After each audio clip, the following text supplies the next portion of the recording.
The Tragedy of Macbeth is about to commence. Please ensure all mobile phones are turned to silent.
When shall we three meet again?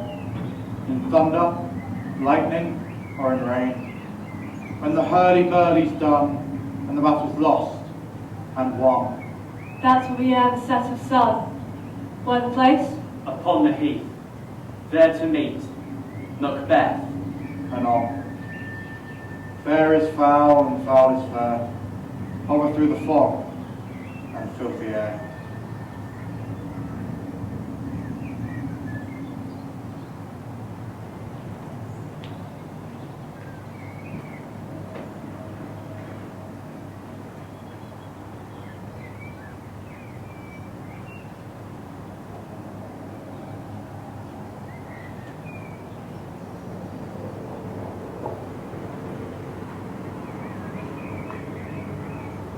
What bloodied soldier is that? She can report. It seemeth by her plight of the revolt, the newest state. This is the sergeant, who like a good and hardy soldier fought against my captivity. Hail, brave friend, say to the king knowledge of the brawlers thou didst leave it. Doubtful it stood, as two spent swimmers that do cling together and choke their art. The merciless MacDonald, worthy to be a rebel, for to that the multiplying villainies of nature do swarm upon him. From the western isles of Kerns and gallow glasses his supplies, and fortune on his down quarrel smiling.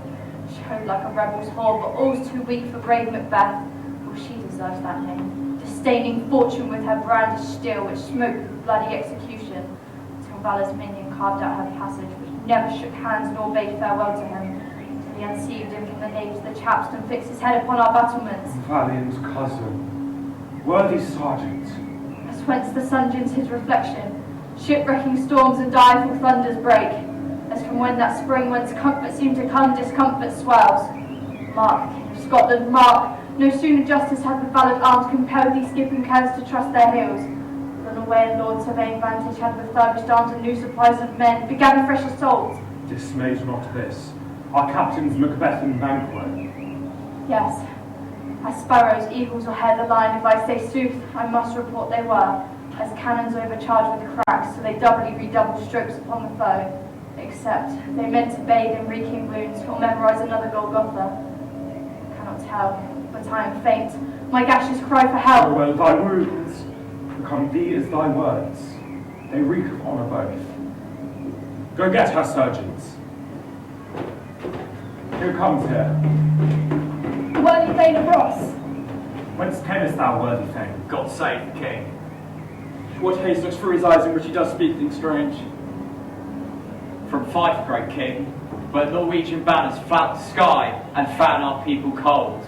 Nor himself, with terrible numbers, assisted by that most disloyal traitor, the Thane of Cawdor, began a dismal conflict, that Bellona's bridegroom lacked in proof, confronts himself with self-comparisons, points against point rebellion, arm against arm to curb his lavish spirit, and to conclude, the victory fell on us. Great happiness. That now we knew the Norway's king craves composition, nor would we deign him bell of his men till he dispersed at St. Cool's Inch $10,000 of our general use. No more that Thane of Cawdor shall deceive our bosom interest. Go pronounce his present death, and with his former title, greet Macbeth. I'll see it done.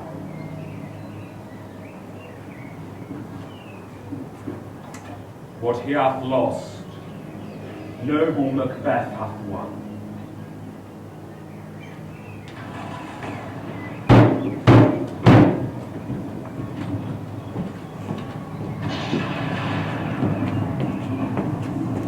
So foul and fair a day I have not seen. Hail! Hail! Hail!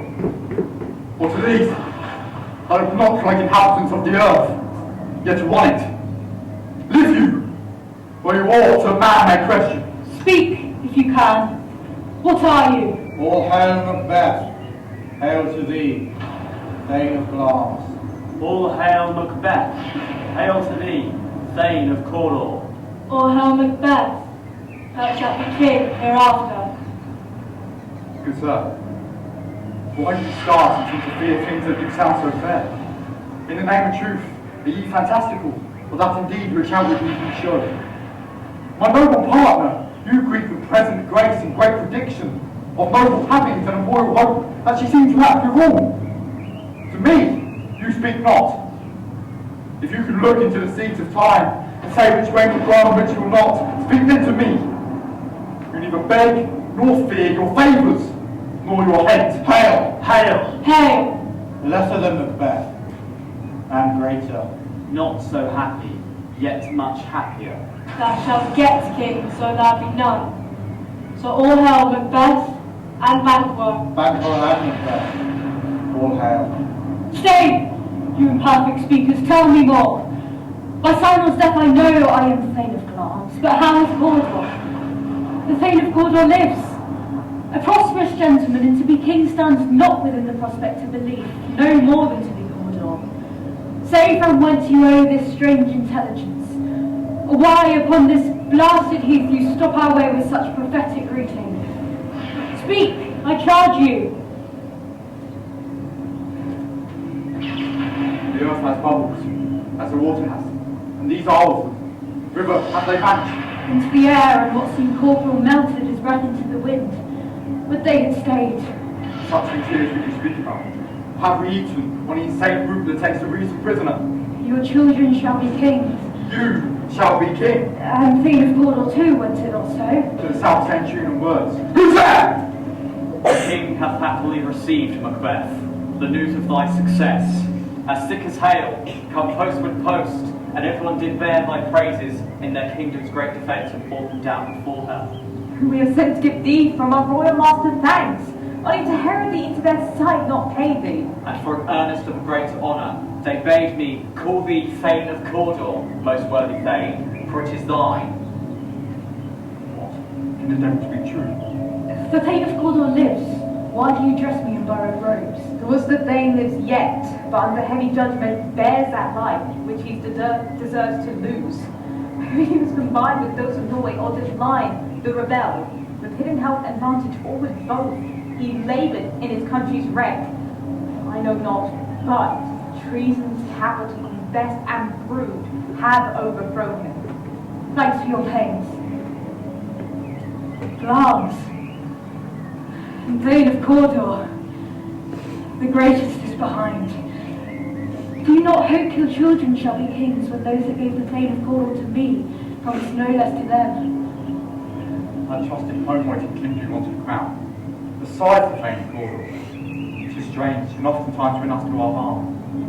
The instruments of darkness tell us truths, written up such honest choice to betray in deepest consequence. Cousins, a word I pray you. Two truths are told, as happy prologues to the swelling act of the imperial theme. I thank you, gentlemen. Cannot be ill, cannot be good. If ill, why hath it given me earnest of success commencing in a truth? I am Thane of Cawdor. If good, why do I yield to that suggestion, whose horrible image doth unfix my hair and make my seated heart knock at my ribs against the use of nature? Present fears are less than horrible imaginings. My thought, whose murder yet is but fantastical, shakes so my single state of man that function is smothered in surmise, and nothing is but what is not. Look how our partners wept. Chance will have me king, why? Chance may crown me without my stir. New horrors come upon her, like strange garments cleave not to their mould, but in the aid of use. Come what come may, time and the hour runs through the roughest day. Worthy Macbeth, we stay upon your leisure. Give me your favour. My dull brain was wrought with things forgotten. Kind gentlemen, your pains are edited where every day I turn the leaf to read them. Let us toward the king. Think upon what hath chanced, and at more time, the interim having waded, let us speak our free hearts to each other. Very gladly. Till then, enough. Come, friends.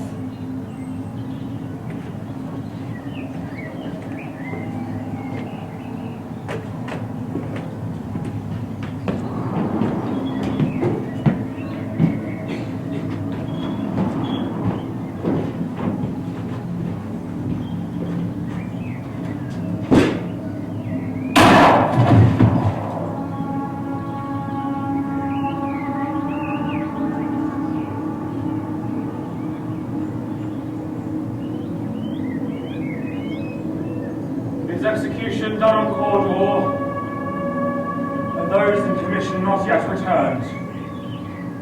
My liege, they are not yet come back. But I have spoken one that saw him die, who did report that very frankly he confessed his treasons, implored your highness's pardon, and set forth for deep repentance. Nothing in his life became like the leaving of it. He died, as one that had been studied in his death, to throw away the dearest thing he owed, as to a careless trifle. There's no art to find the mind's construction in the face. He was a gentleman, on whom I built an absolute trust. Nor is thy due than more than a woman can pay. The service and loyalty I owe in doing it pays itself. Welcome hither. I have begun to plant thee, and will labour to make thee full of growing. Noble Banquo, that hast no less deserved, nor must be known no less to have done so. Let me unfold thee and hold thee close to my heart. Let I grow, the harvest is your own. My plenteous joys, wantons of fullness, seek to hide themselves in drops of sorrow. Sons, thanes, kinsmen, and those whose places are nearest, know that we will establish our estate upon our eldest, Malcolm. who we name hereafter Prince of Cumberland, which honour must not unaccompanied invest her only, that signs of nobleness, like stars, shall shine on all deserters, from hence to Inverness, and bind us further to you. The rest is labour, which is not used for you. I be myself the harbinger who make joyful the hearing of my wife with your approach. So humbly take my leave. My worthy Cawdor. True worthy Banquo, she is full so valiant, and in her commendations I am fed. It is a banquet to me. Let's after her, whose care has gone before to bid us welcome. It is a peerless kinsman.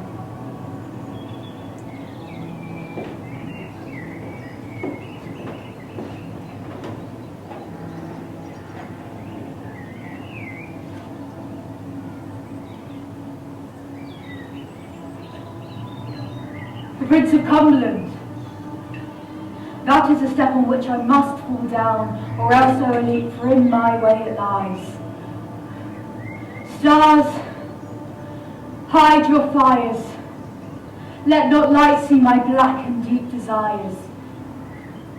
The eye winketh at the hand, yet let that be which the eye fears when it is done to see.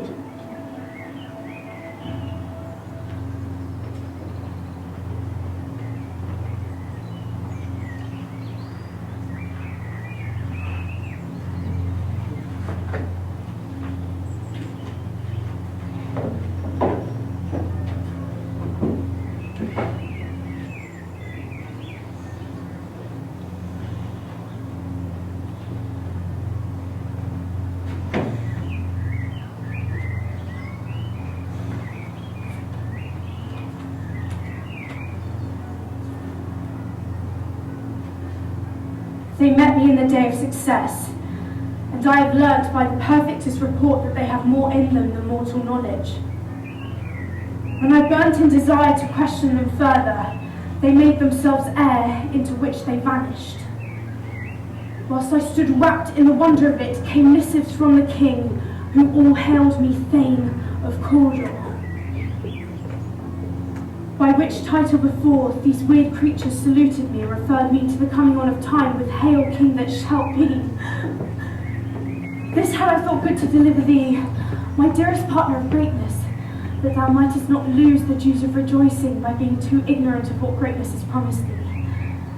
Lay it to thy heart and farewell. Great glance, worthy Cawdor, greater than both by the all hail hereafter.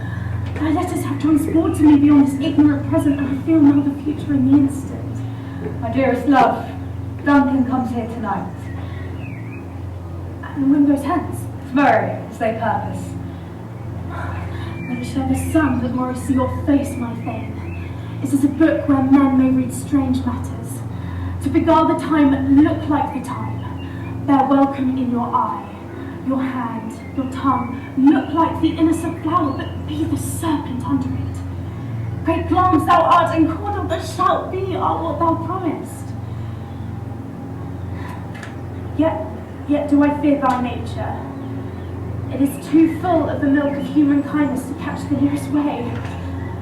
Thou wouldst be great, all that ambition, but without the illness should attend it. What thou wouldst highly, wouldst thou holy be. Wouldst not play false, and yet wouldst wrongly win. Thou'st have great arms, that which thus cries thou must do if thou have it. Then wish it should be undone.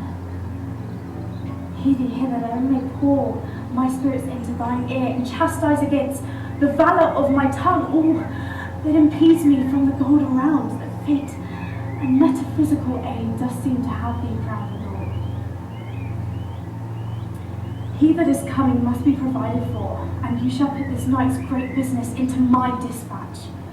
It will give all our days and nights to come solely sovereign sway and masterdom. We will speak further.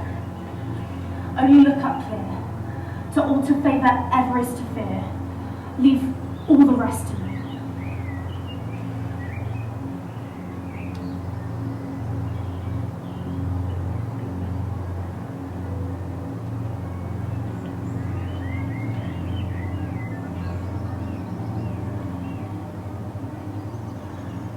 The raven himself is hoarse. The croaks the fatal entrance of Duncan.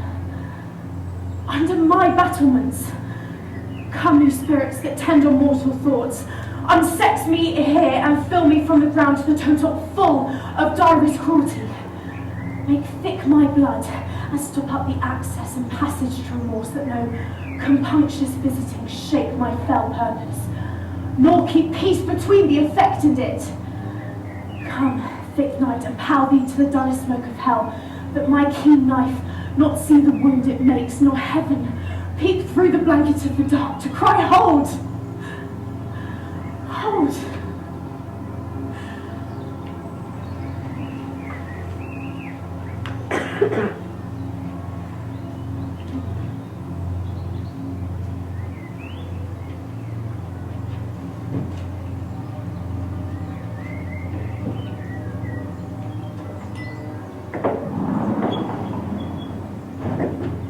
The love that follows us sometimes is our trouble, which we still thank with love.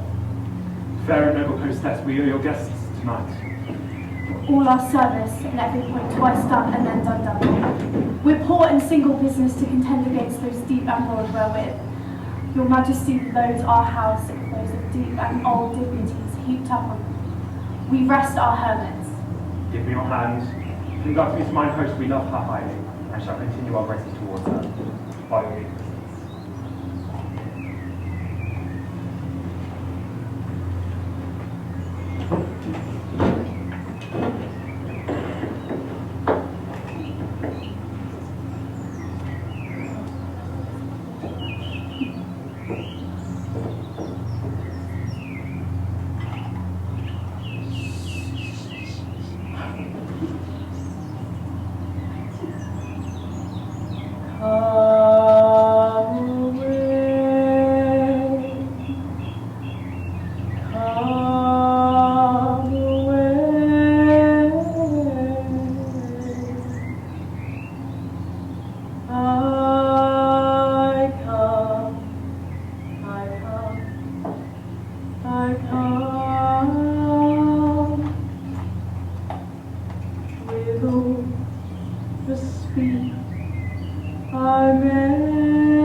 But in these cases we still have judgment here, that we but teach bloody instructions which, being taught, return to plague the inventor. This even-handed justice commends the ingredients of our poison chalice to our own lips.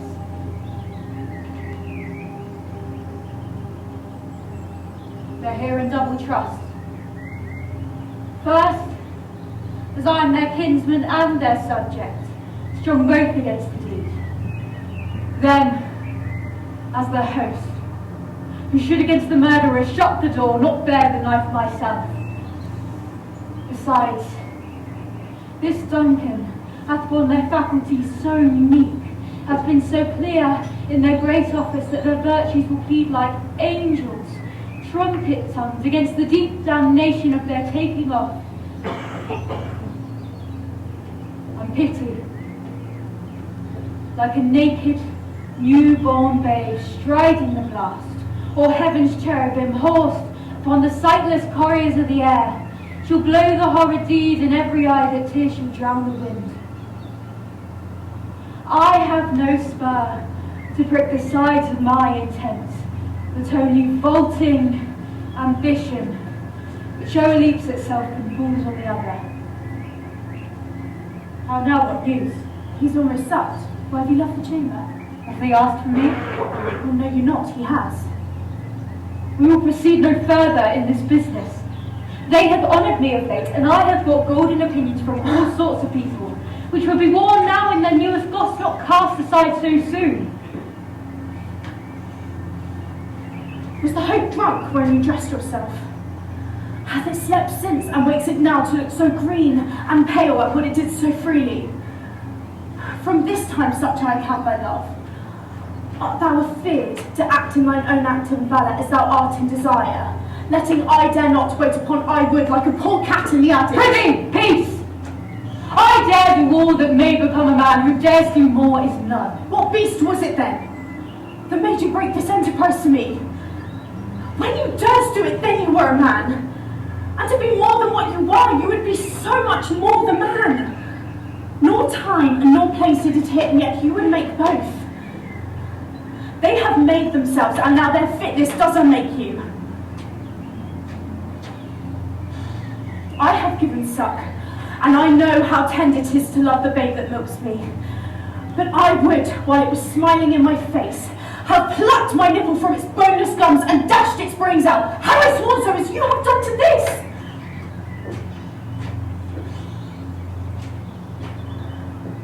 If we should fail, then we fail. But screw your courage to the sticking place and we'll not fail. When Duncan is asleep, where to his day's hard journey soundly invite him, I with 2 chamberlains, wine and myself, so convinced that memory, the wonder of the memory shall be a fume, a receipt of reason and nitpick only. What cannot you and I perform upon the unguarded Duncan? What not put upon his spongy officers shall bear the guilt of our great quell. bring forth men children only. For thy undaunted metal should compose nothing but males. Would it not be received when we have marked with blood those sleepy 2 of his own chamber, and used their very daggers that they have done it? But who dares receive it other? So we shall make our greaves and clamour roar upon his death. I am settled, and bend up each corporal agent to his terrible feet. Away, and mock the time with fairest show.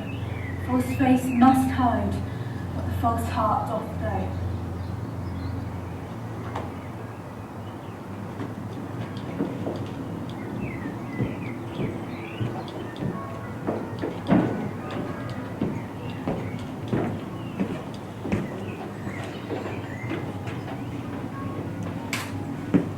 How goes the night, Joel? The moon is down. I have not heard the clock. Did you go down, Joel? I take it 'tis later, sir. Oh, take my sword. His husband in heaven. The candles all up. Take thee that too. A heavy summons lies I led upon me. So I will not sleep. Merciful powers restraining me. So nature gives way to repose. Give my sword. Who's there? A friend! What? So not to rest? It needs bed. That hath been an unusual pleasure, and sent for great largesse to your officers. Being unprepared, I will begin the servant's defect, which else should bring abroad. All's well. Go bid thy mistress. When my drink is ready, strike upon the bell. Get thee to bed. I dreamt last night of 3 weird creatures. To you, they have shown some truth. I think not of them. Yet when we can entreat an hour to serve, we would spend it in some words upon that business, if you would grant the time. Your kindest leisure. If you should leave to my consent when 'tis, it shall make honour for you. So I lose none. seeking for tormented. But I still keep my bosom franchise and allegiance clear. I shall be counted. Good repose the while. Thanks, sir. Delighted to you.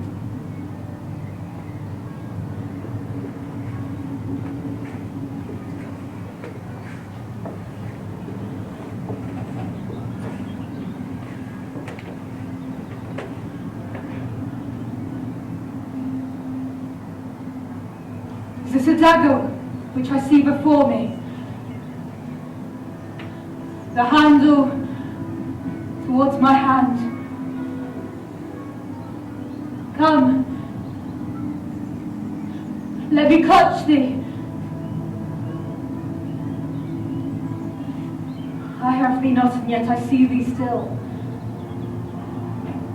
Art thou not fatal vision, sensible as feeling is to sight? Or art thou but a dagger of the mind, a false creation proceeding from the heat-oppressed brain? I see thee yet, in form as palpable as this which now I draw. Thou marshallest me the way that I was going, and such an instrument I was to use. My mind is made a fool of the other senses, or else worth all the rest. I see thee still, and on thy blade indulging gulps of blood which was not so before. There's no such thing. It is the bloody business which informs us to mine eyes. Now over the one half-world nature seems dead, and wicked dreams abuse the curtained sleep. Witchcraft celebrates pale Hecate's offerings, and withered murder, alarumed by his sentinel, the wolf, whose houses watch, thus with his stealthy pace, with Tarquin's ravishing strides towards his design, moves like a ghost. How sure and firm set earth, hear not my steps, which way they walk, for fear thy very stones prate of my whereabout. And take the present horror from the time which now suits with it. Whilst I threat, they live. Word to the heat of deeds who cold breath gives. I go, and it is done, the bell invites me. Hear it not, Duncan, for it is a knell that summons thee to heaven or to hell.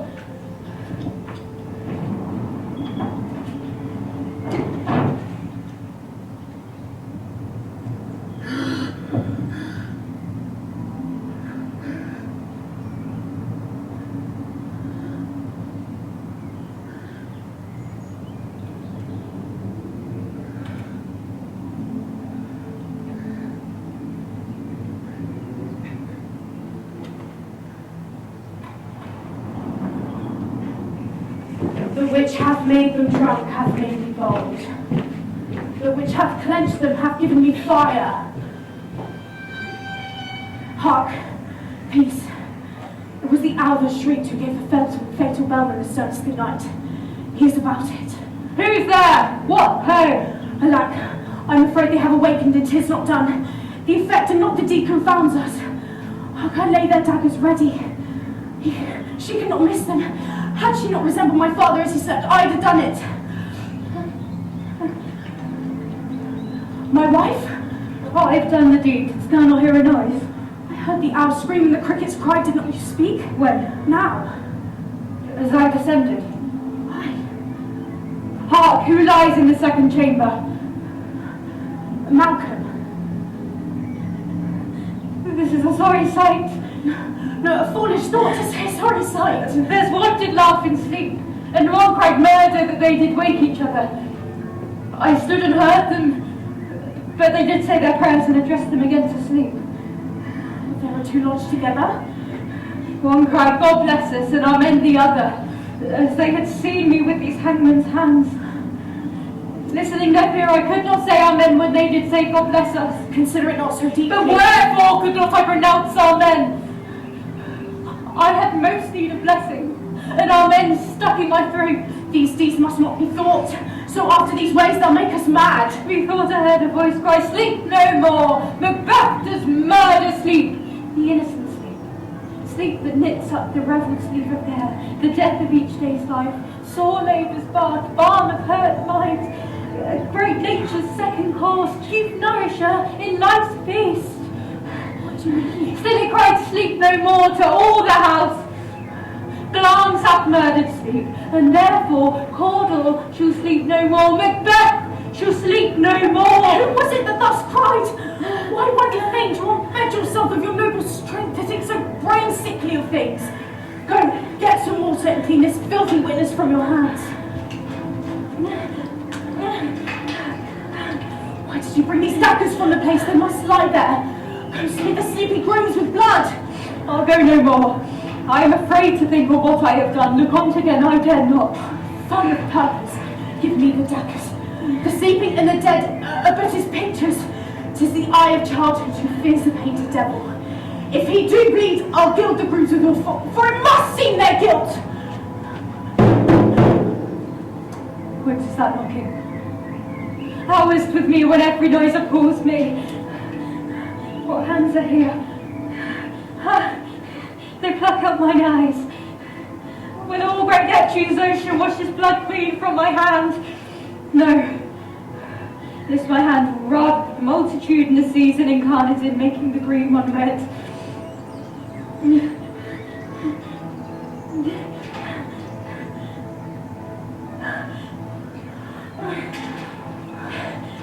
My hands are of your colour, but I shame to wear a heart so white. Hark, I hear knocking. Retire to our chamber. A little water clears us of this deed. How easy it is then. Your constancy hath left you unattempted. Hark, more knocking. Get on your nightgown lest occasion call us. Show us to be watchers. Be not lost so wholly in your thoughts.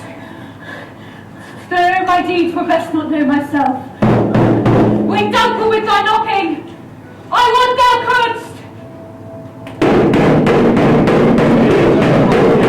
Indeed, if a man were the porter of Hellgate, he should have all. Turning the key. Who's there in the name of Beelzebub? He's a farmer who hanged himself on the expectation of plenty. Come inside. Have napkins and I'll about you. Here you'll sweat for it. Who's there in the other devil's name? Faith. Here's an equivocator who could swear in the scale against either scale, who committed treason enough for heaven's sake, but could not equivocate to heaven. Oh, come in, equivocator. Who's there? Faith. Here's an English tailor for stealing out a French hose. Come in, tailor. Here you may roast your goose. What are you? But this place is too cold for hell. I'll devil porter no further. I had thought to let some of all professions go the primrose way to the everlasting bonfire. I pray you. Remember the porter. So late, friend. Ere you went to bed that you do lie so late. What three things does drink especially provoke? What three things does drink especially provoke? I do believe drink gave thee the lie last night. Is my master stirring? I'm knocking at the wicket there. Here she comes. Good morning, noble sir. Good morrow all. Is the king stirring, worthy thing? Not yet. If the command is called in timely, almost at the hour. I'll bring you to that. I know it's a joyful trouble for you, but yet 'tis one. Labour we delight in physics pale. This is the door. I make a bold call of it, but it is the limited service. Does the king head today? They do. They did appoint so.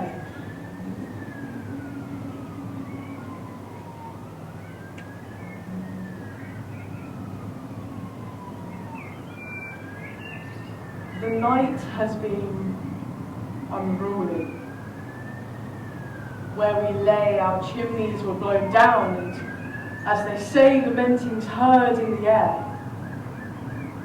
Strange screams of death, and prophesizing with accents terrible, of dire combustion and confused events,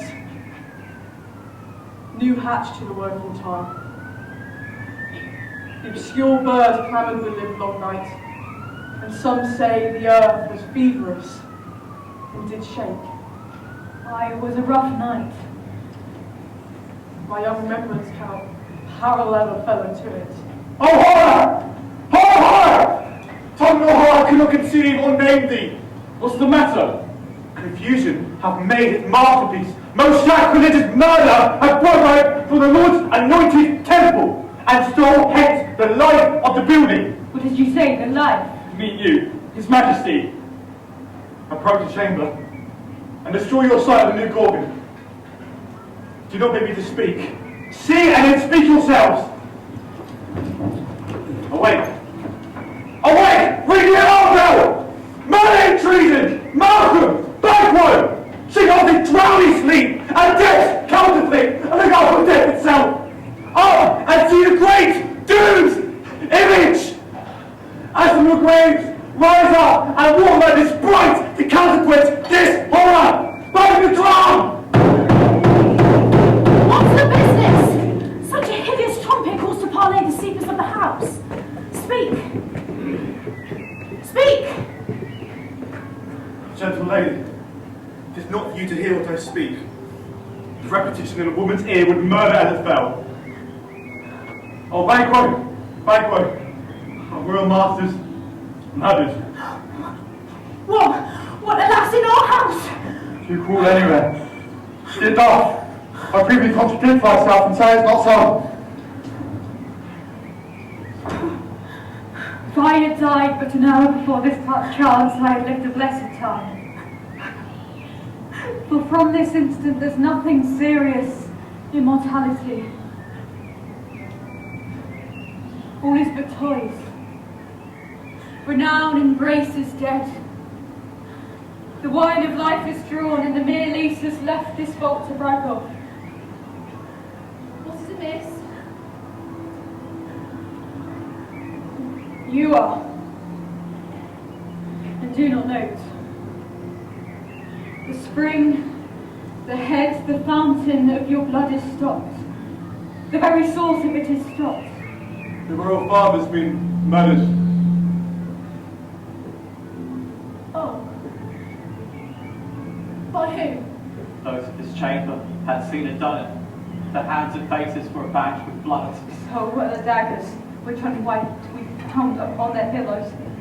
They stared and were distracted. No man's life was to be trusted with them. I yet do repent me of my fury that I did kill them. Wherefore did you so? Who can be amazed, temperate, wise, loyal, and neutral, all in a moment? No man, for the expedition my violent love, outrun the cause there. Reason. Here lay Duncan, their silver skin laced with their golden blood, and the gash stabs look like a breach in nature for ruin's wasteful entrance. There, the murderers, steeped in the colour of their trade, their daggers unmannily breached with gore. Who can refrain? Who had a heart to love, and in that heart courage to make love known? Help me! Come to me!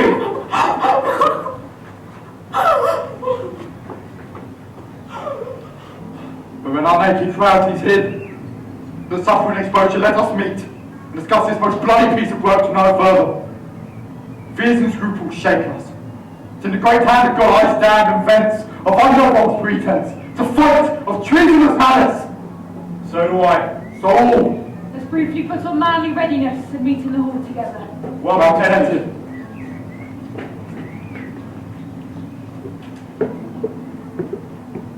Why do we hold our tongues? That many reclaim this argument for theirs. What should be spoken here, when my fate, hidden in alcohol, may rush and seize me? I'll away.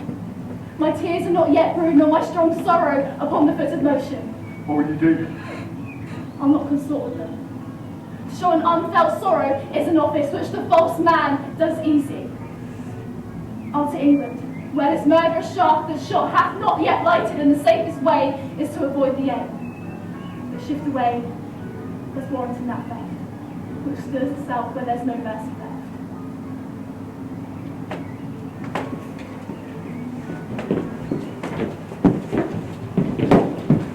Now goes the world, sir. Now. Why see you not? Is it known who did this more than bloody deed? Those Macbeth have slain. Alas the day. What good could they pretend? They were suborned. Malcolm, the king's son, stolen away and fled, which puts upon him the suspicion of the deed. Then 'tis most like the sovereignty will fall upon Macbeth. He's already named. Gone to Scone to be invested. Where is the king's body? Carried to Cornhill, the sacred storehouse of their predecessors and the guardian of their bones. Will you to Scone? No, cousin. I'll to Fife. Well, I will thither. And I. And I. Banquo. Well then, may you see things here well done. Adieu! May our old road rest easier than our new. Farewell, cousin.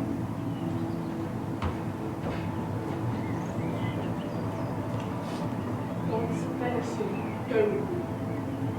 And with those that make good or bad, and friends or foes.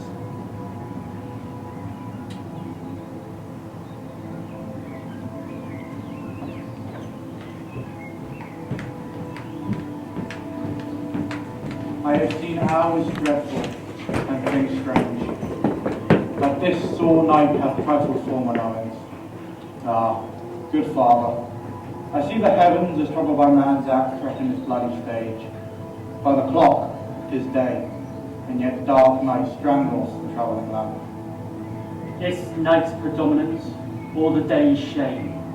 When darkness does face the earthen tomb, when living light should kiss it, 'tis unnatural, even like the deed that's done.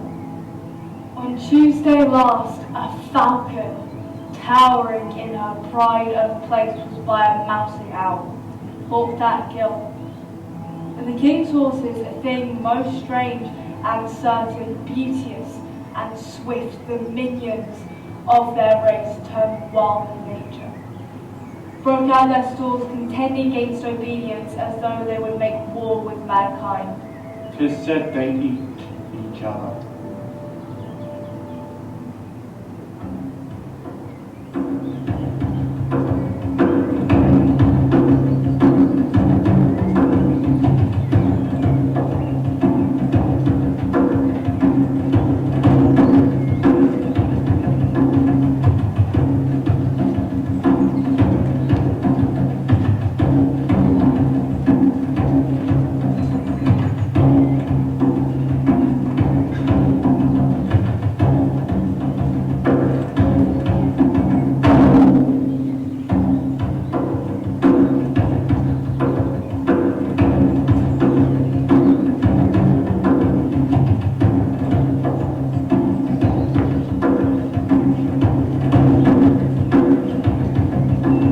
Thou hast it now, King, called all arms. All is the weird creatures promised.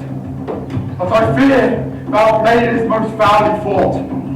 It was said, it should not stand in thy posterity, that myself should be the root and father of many kings. So, if they come true from them as upon thee, Macbeth their speeches shine. So why, on verities on me made good, when they not speak my oracles as well, and set me up in hope? But hush, no more. Is our chief guest? If he'd been forgotten, it'd be a great gap in our feast, and nothing unbecoming.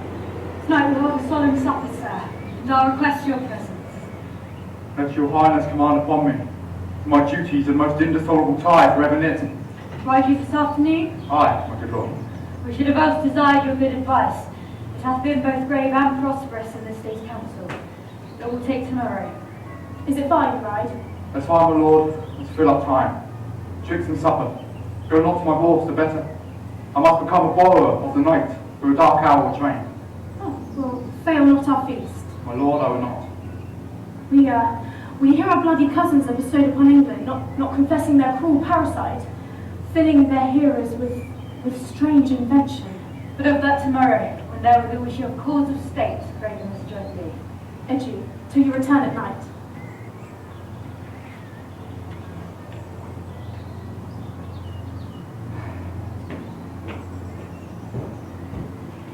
Goes Fleance with you?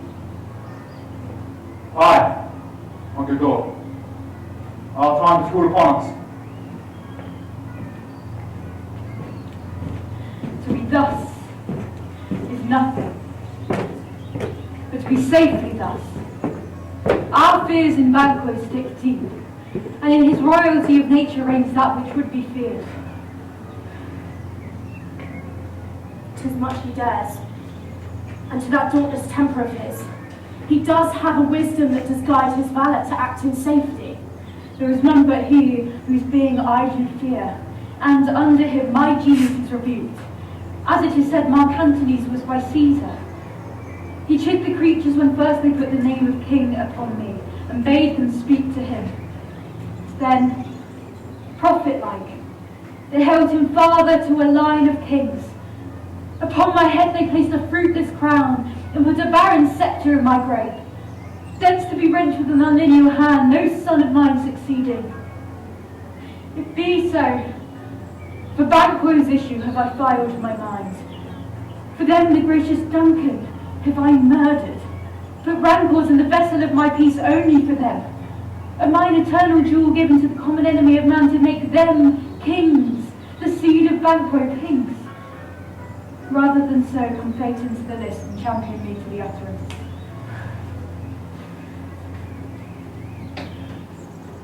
Who's that? We will keep ourselves till supper time alone. Now go inside and stay there till we call.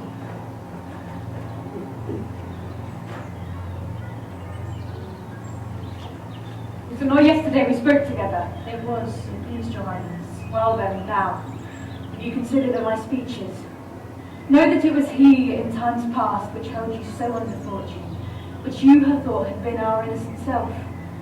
This I made good to you in our last conference, passed in probation with you, how you were born in hand, how crossed the instruments, who wrought with them, and all things else that might to half a soul and to a notion praise say, thus did Banquo. You've made it known to us. I did so, and went further, which is now our point of second meeting. Do you find your patience so predominant in your nature that you can let this go? Are you so gospel to pray for this good man and for his issue, whose heavy hand hath bowed you to the grave and beggared yours forever? We are men, my liege. Aye. The catalogue ye go from men, as hounds and greyhounds, mongrels, spaniels, water rugs, and demi-wolves are clept all by the name of dogs. The valued file distinguishes the swift, the slow, the subtle, the housekeeper, the hunter, everyone according to the gift which bounteous nature hath in enclosed, whereby he does receive particular addition. And so of men. Now, if you have a station in the file, not in the worst rank of man can say it, and I will put that business in your bosoms, whose execution takes your enemy off, grapples you to the heart and love of us, who wear our health but sickly in his life, which in his death were perfect. I am one, my liege, whom the folk from the wild blows and buffets of the world have so incensed that I am reckless of riding despite the war. And I another, so rude with fortune and type of disaster that I'd set my lie on any chance to rend it and rid on it. Both of you, no Banquo was your enemy. True, my lord, so was he mine. So is he mine, and in such bloody distance that every minute of his being thrust against my nearest of life. And though I could with barefaced power sweep him from my sight and bid my will avouch it, yet I must not. For certain friends who are both his and mine, whose loves I may not trump, but wail his fall who I myself struck down, and thence it is that I to your assistance do make love, masking the business from the common eye for sundry weighty reasons. We shall, my lord, perform what you command us. To our lives. Your spirit shine through you. Within this hour at most, I would advise you where to plant yourselves.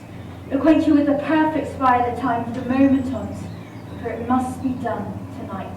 And something from the palace. Always thought that I require a clearness, and with him, to leave no rubs nor botches in the work. Fleance, his son, who keeps him company, whose absence is no less material to me than is his father's, must embrace the fate of that dark hour. Resolve yourselves apart, I come to you anon. We are resolved, my lord. I'll call upon you straight. Abide within.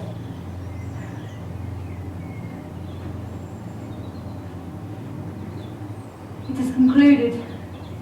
Banquo, thy soul's flight, if it find heaven, must find out tonight. Lesser than Macbeth, thou shalt get kings, but thou shalt get kings, but thou be none. Greater. Thou shalt get kings, and thou be none. Lesser than Macbeth, and the greater. Thou shalt get Lesser than Macbeth, but thou be greater. none. Thou shalt get kings, and thou be none. Say to the king I would attend his leisure for a few words. Madam, I have. Naught's had and all spent, where our desire is not without content. 'Tis safer to be than which we destroy than destruction dwell on doubtful joy. How now, my lord? Why do you keep alone with sorriest fancies, using those thoughts that should indeed have died? With them they think on. Things without all remedy should be without regard. What's done is done. We have scorched the snake, not killed it. She'll close and be herself, whilst our poor malice remains in danger of her former tooth. Let the frame of things disjoint.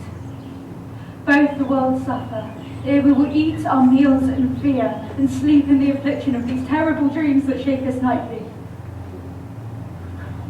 Better be with the dead, whom we, to gain our peace, have sent to peace, than on the torture of the mind to lie in restless ecstasy. Duncan is in their grave. After life's fitful fever, they sleep well. Treason has done his worst. Nor steel, nor poison, malice domestic, foreign levy, nothing can touch them further. Gentle, my lord. Speak over your rugged looks and be bright and jovial among our guests tonight. So shall I love, and so I pray be you. Let your remembrance apply to Banquo. Present him eminence, both with eye and tongue, unsafe the while that we must lave our honours in these flattering streams and make our faces visits to our hearts, disguising what they are. You must leave this. A foot of scorpions is my mind, dear wife. Thou know'st that Banquo and his Fleance lives, But in the nature's copy, not eternal. discomfort yet. We are assailable. Then be thou jocund. Ere the black bat hath flown his quoted flight, ere to black Hecate summons the sharp-born beetle with his drowsy hums hath rung thy yawning peal, there shall be done a deed of dreadful note. What's to be done? Be innocent of the knowledge, dearest Chuck, thou applaud the deed. Come, sealing night, scarf up the tender eye of pitiful day, and with thy bloody and invisible hands cancel and tear to pieces that great bond which keeps you pale. Light thickens, and the crow makes wing to the rocky wood. Good things of day begin to droop and drowse, while night's black agents to our praise do rouse. That thou marvelst at my words, but hold these still, things bad begun make strong themselves by ill. So prithee, go with me.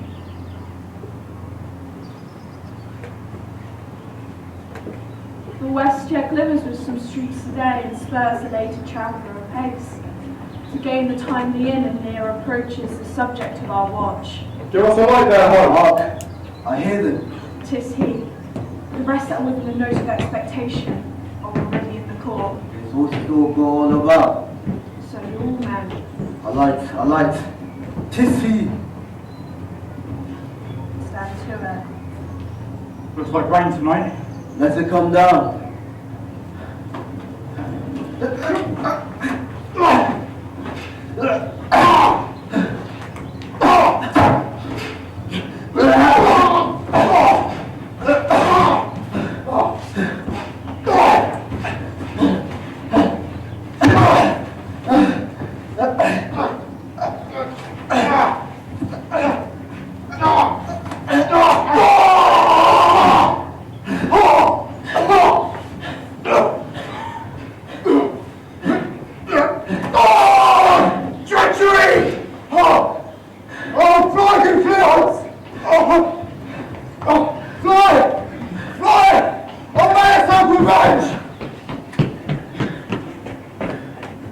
You did strike out the light.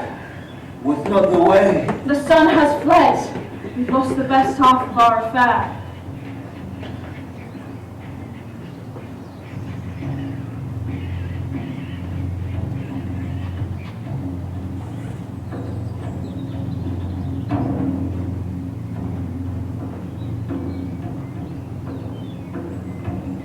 Ladies and gentlemen, there will now be a 15-minute interval.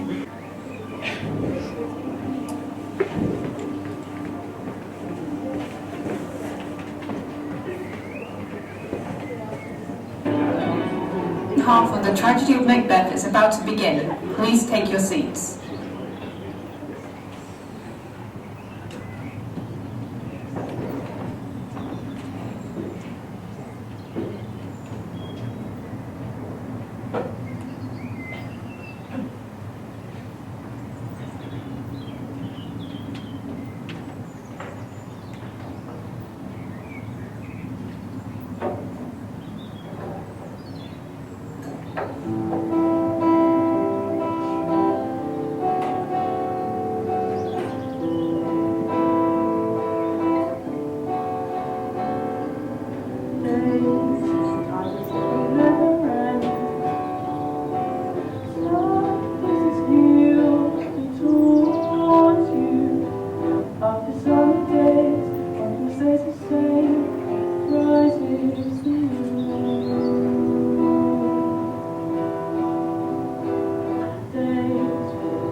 You know your own degrees. Sit down at first and last a hearty welcome. Ourself will mingle with society and play the humble host. Our hostess keeps her state, but in best time we will require her welcome. Pronounce it to me, sir, for my heart speaks to all our friends. They are welcome. Be large in mirth, and then we'll drink and measure the table round. There's blood on my face. 'Tis banquet, sir. Yes, my good lord, his throat is cut, but I did for him. Thou art the best of the cutthroats. What was fleeing has escaped.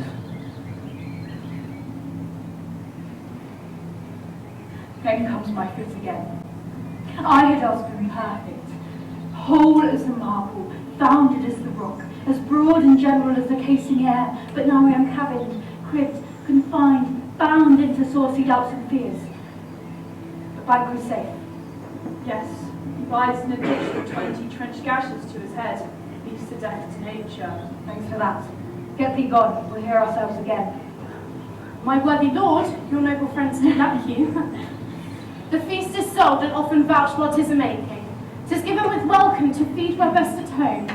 The meat and sauces ceremony, meeting where bear without it. Sweet remembrance, sir. Now, good digestion wait on appetite and health or both. For the grace person of our Banquo present, who may I rather challenge for unkindness than pity for mischance. His absence, my lord, lays blame upon his promise. Now please us with your royal company. Here's a place reserved, sir. Where? Here, my good lords. Why said that moves your highness? Which of you have done this? What, my lord?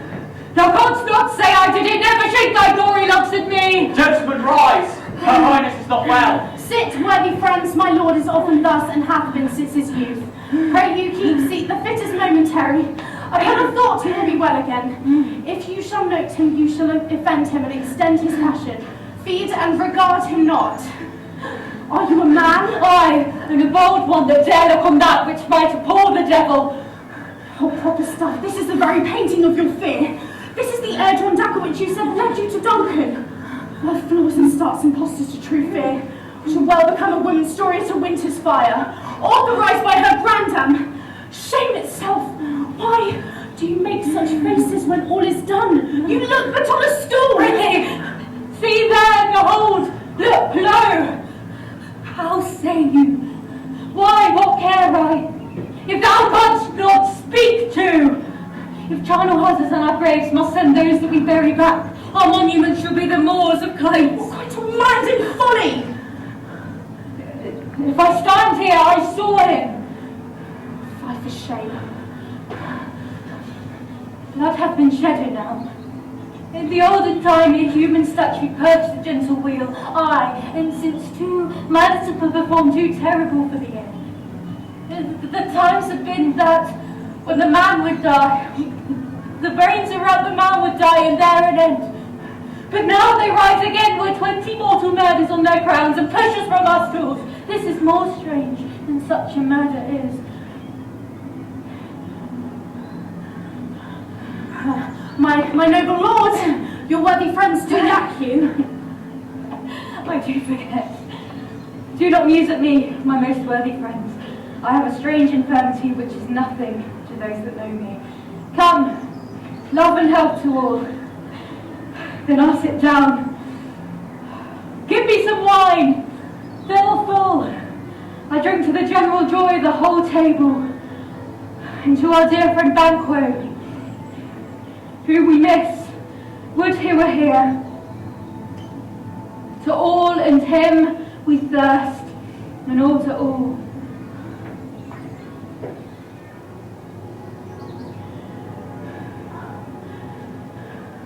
Avaunt! May quit thy sight! Let the earth hide thee! Thy bones are marrowless, thy blood is cold. Thou hast no speculation in those eyes which thou dost glare with. Think of this, good peers, as a thing of custom. 'Tis no other, only it spoils the pleasure of the time. What man dare? I dare! Approach thou like the rugged Russian bear, the armed rhinoceros, or the Hircan tiger. Take any shape but that, and my firm nerves shall never tremble. Or be alive again, and dare me to the desert with thy sword. If trembling I inhabit then, protest me the baby of a girl. Hence! Or I will shadow unreal mockery hence. Why, so, being gone I am a man again. Pray you, sit still. You've displaced the mirth, broke the good meeting with quite admired disorder. Such things be, and overcome us like a sunless cloud without our special wonder. You make me strange, even to the disposition that I hear when now I think you can behold such sights, and keep the natural ruby of your cheeks when mine is blanched with fear. What sight, my lord? Speak not! I pray you, he grows worse and worse. Questions enrage him. Good night at once. Stand not upon the order of your going, but go at once.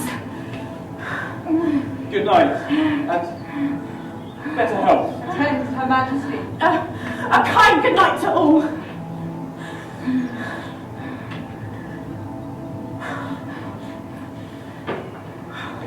Blood has been shed. It will have blood, they say. Blood will have blood. Stones have been known to move, and trees to speak. Augurs and understood relations have, by magpies and choughs and brooks, brought forth the secret man of blood. What is the night? It's almost at odds with morning. Which is which? How sayest thou that Macduff denies his person at our great bidding? Did you send for him, sir?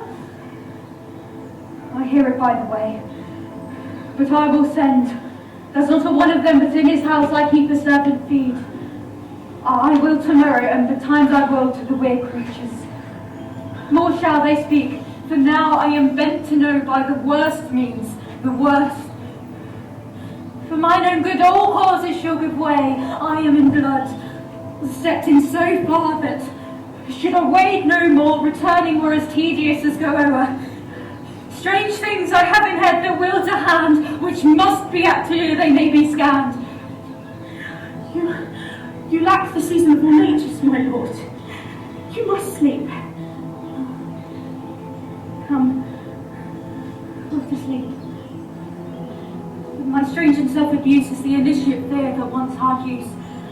We are yet but young, indeed.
How now, Hecate? You look angry. Have I not reason? Beldams as you are, saucy and over-bold, how did you dare to trade and traffic with Macbeth in riddles and affairs of death? And I, the mistress of your charms, the close contriver of all harms, was never called to bear my part, or show the glory of our art. And which is worse, all that you have done has been but for a wayward one, spiteful and wrathful, who, as others do, loves for her own ends, not for you. But make amends now. Get you gone. And at the pit of Acheron, meet me in the morning. Thither she will come to know her destiny. Your vessels and your spells provide, your charms, and everything beside. I am for the air. This night I'll spend unto a fatal and dismal end. Great business be wrought here noon. Upon the corner of the moon there hangs a vaporous drop profound. I'll catch it here, it come to ground, and that, distilled by magic sleights, we shall raise such artificial sprites, as by the strength of their illusion we shall draw on to her confusion. She shall spurn fate, scorn death, and bear. She hopes but wisdom, grace, and fear. And you all know, security is mortal's chiefest enemy.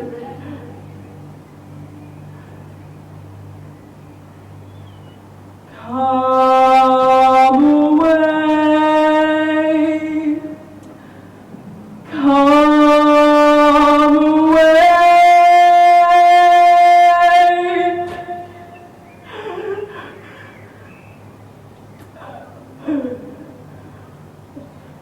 Hark! I'm called.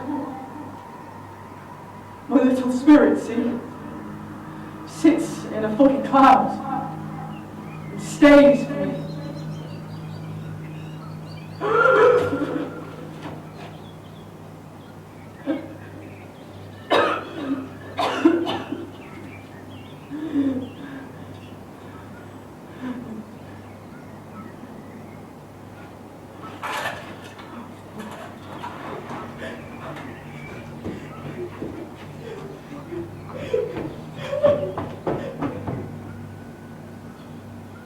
Come, let's make haste. She'll soon be back again.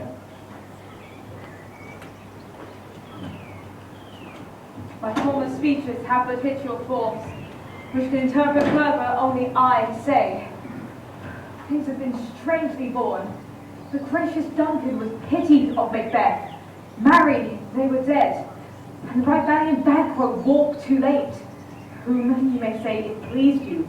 Fleance killed, for Fleance fled. Men must not walk too late. Who cannot want the thought of how monstrous it was for Malcolm to kill their gracious father? Damned fact! How does it grieve Macbeth? Did she not straight, in a pious rage, tear the two delinquents that were the slaves of drink and pools of sleep? Was that not nobly done? And wisely too.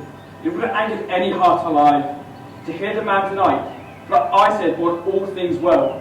But peace? The broad words that the tyrant speaks caused to be failed. Sir, I hear Macduff is in disgrace. Can you tell me where he bestows himself? The daughter of Duncan, from whom this tyrant holds the due of birth, lives in the English court, and is received of the most pious Edward. Thither Macduff has gone to pray the Holy King upon his aid, with him above to rectify the work. We may again give to our tables meat, sleep to our nights, free from our feasts and banquets bloody knives. I must unfold his message ere he come, that a swift blessing may soon return to this, our suffering country, under a hand most accursed.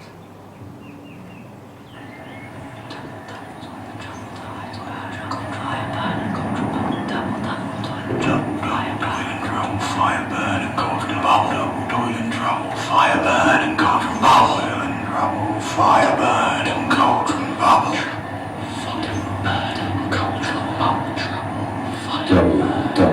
Toil and trouble, fire burn and cauldron bubble. Fire burn and cauldron bubble. Oh, well done. I commend you on your pains. Everyone shall share in the games. And now about the cauldron sing.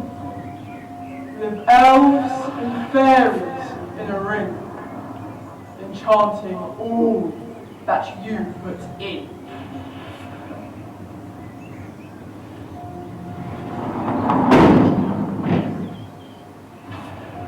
a pricking of my thumb, something wicked this way comes. Open locks, whoever knocks. How now, you secret black and midnight hags! What is you do? A deed without a name. I conjure you, by that which you profess, however you come to know it, even till destruction sicken. Answer me. Speak, demand. Will answer. Say, if thou would rather hear from our mouths, or from our masters. Call them! Let me see them! I will know thyself in office, deftly shown. Tell me, thou unknown power. He knows thy thought. Here is speech to say thou naught. Macbeth! Macbeth! Macbeth! Beware Macduff! Beware the flame of fight! Dismiss me! Enough! Whatever thou art for thy good caution, thanks. Thou hast helped my fear aright, but one word more. He will not be commanded. Here is another, more potent than the first. Macbeth! Macbeth! Macbeth! And I for years out hear thee. Be bloody bold and resolute. Blast to scorn the power of man, for not human born shall harm Macbeth. Then live Macduff. What need I fear of thee? But yet I make assurance double sure and take a bond of fate. Thou shalt not live, that I may tell pale-hearted fear it lies, and sleep in spite of plunder. What is this? That rises like the issue of a king, and wears upon his baby brow the round and top of sovereignty. Listen, but speak not to it. Be lion metal proud and take no care. Who chafes, who frets, or where conspirators are, Macbeth shall never be vanquished. Be it till great Birmingham Wood, or high Dunsinane Hill, shall come against her. That will never be. Who can impress the forest, bid the tree and fix his earthbound root?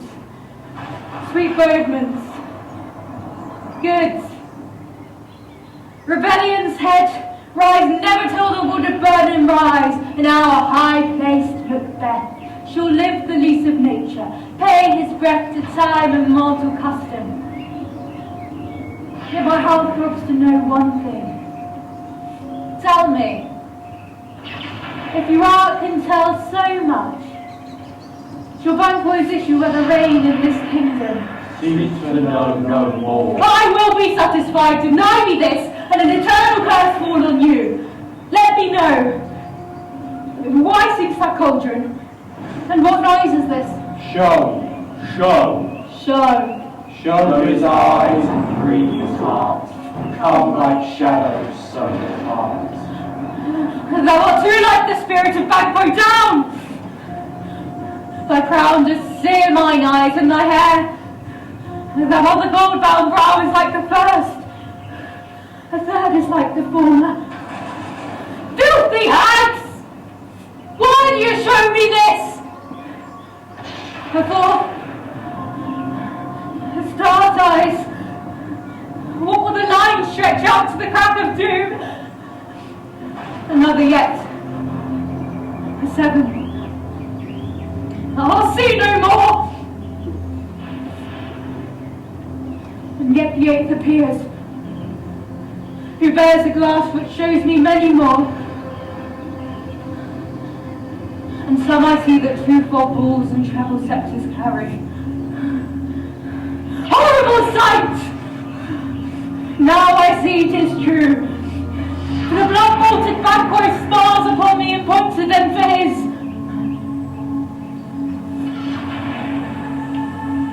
What is this so? Where are they? Gone! Let this pernicious hour stand I pursed in the calendar. Come in without there. Saw you the weird creatures? No, my lord. No, my lord. Came they not by you? No, my lord. Infected be the arrow on they ride, and damned all those that trust them. I did hear the galloping of horse. Who else came by? 'Tis 2 or 3. They said Macduff has fled to England. Fled to England! Indeed, my lord. Time. Thou anticipatest my dread exploits. The flighty purpose never is overtook unless the deed go with it. From this moment, the very first things of my heart shall be the first things of my hand. And even now, to crown my old thoughts with acts, be it thought and done. The castle of Macduff I will surprise. Seize upon fight, give to the edge of the sword his wife, his babes, and all unfortunate songs that trace him in his line. No boasting like a fool. This deed I'll do before my purpose call. Where are these gentlemen? Come! Bring me where they are!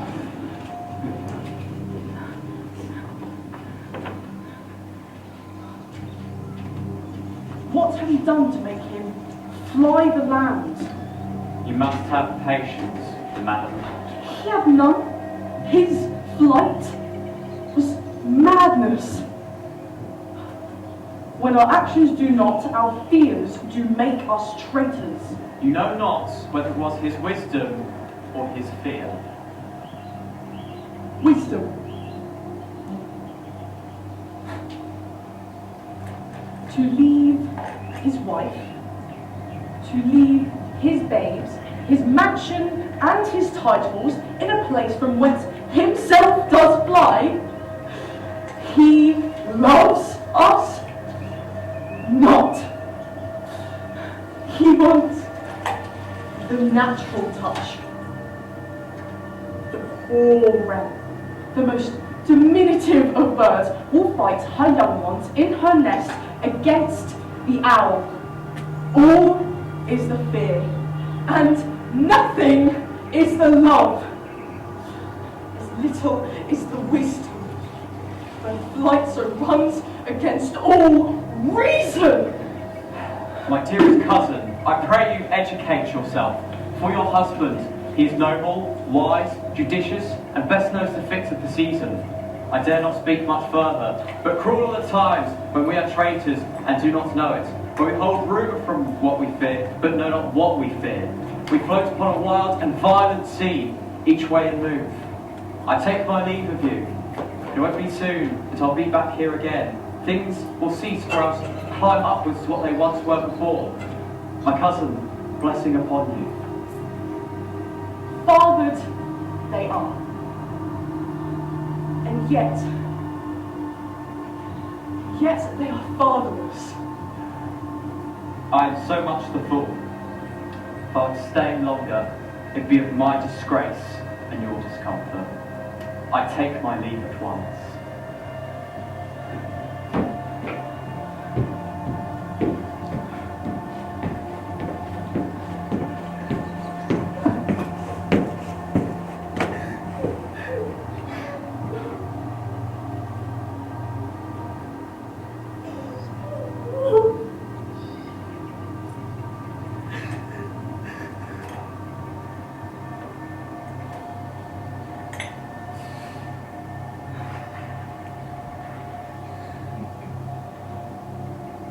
Serious.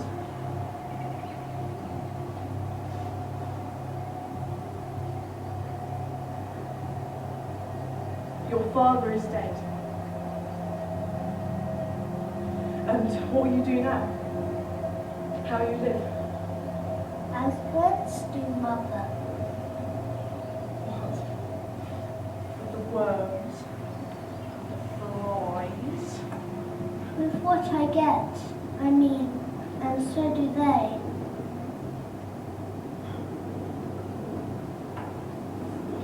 Poor bird. Thou'st never fear the net. Chin with pitiful.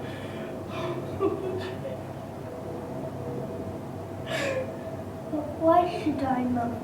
Poor birds, they're not set for. My father is not dead for all you're saying. Yes, he is dead. And how wilt thou do for a father? Nay, how will you do for a husband?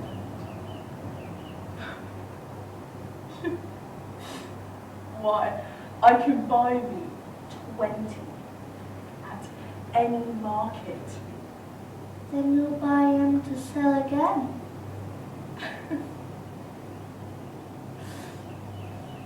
Thou speakest with all thy wit, and yet in favour wit enough for thee. Was my father a traitor, Mother?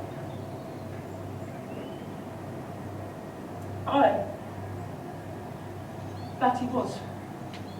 What is a traitor? Why, one that swears and lies. And be all traitors that do so? Everyone that does so is a traitor and must be hanged. And must they all be hanged that swear and lie? Everyone. We must hang them. Why? The honest men.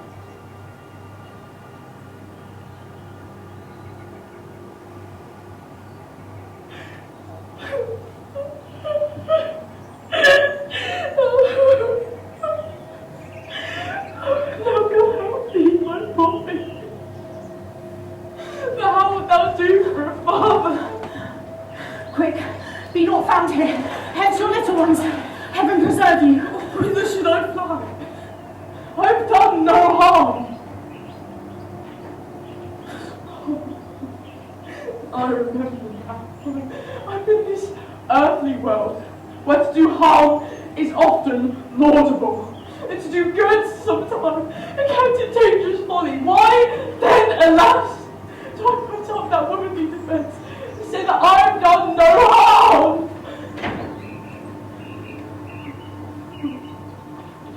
What are these faces? Where is your husband?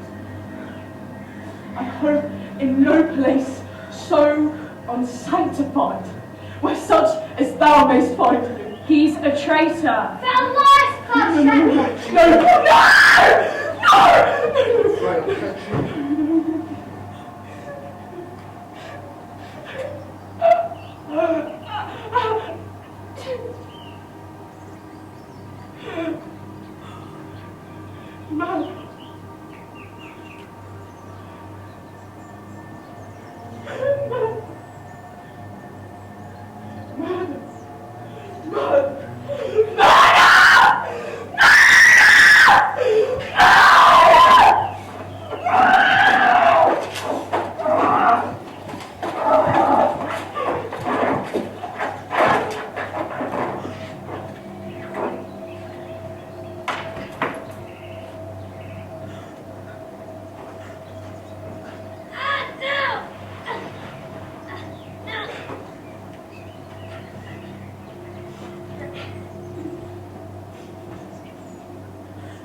Let us seek out some desolate shade, and there weep our sad bosoms empty.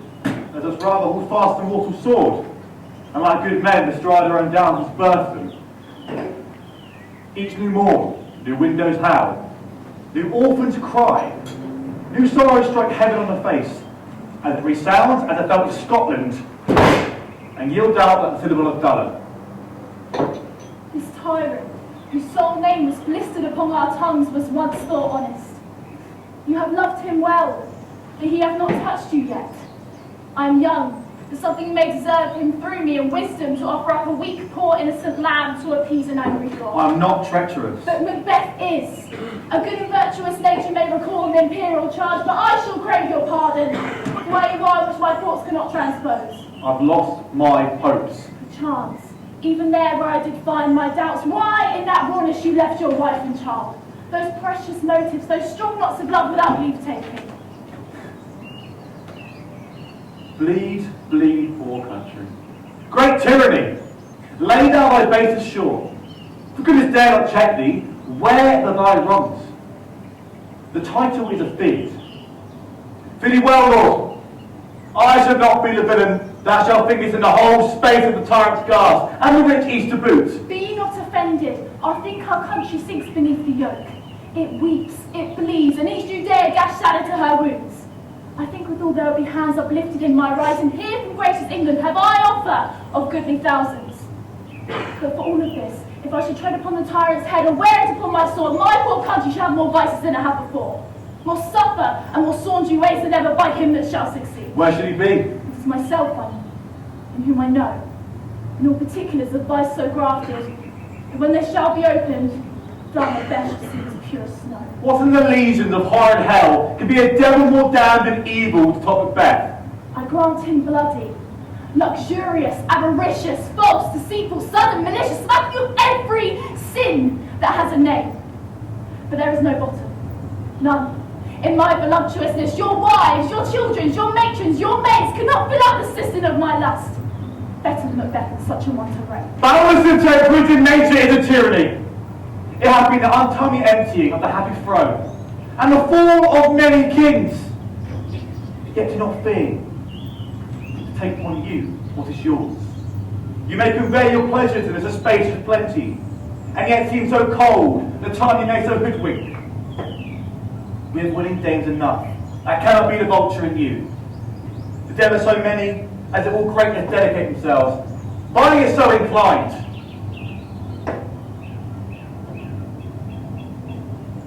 With this there grows in my most ill-composed affection such a scarceless avarice, that were I king, I should cut off the nobles to their lands, desire this jewels in this other's house, and my more having should act as a source to make me humble more. But if I should forge quarrels from just the good and loyal, destroying them for wealth. This avarice sinks deeper, with more of a pernicious root than some seeming love. It was the sword of our slain kings, yet do not fear.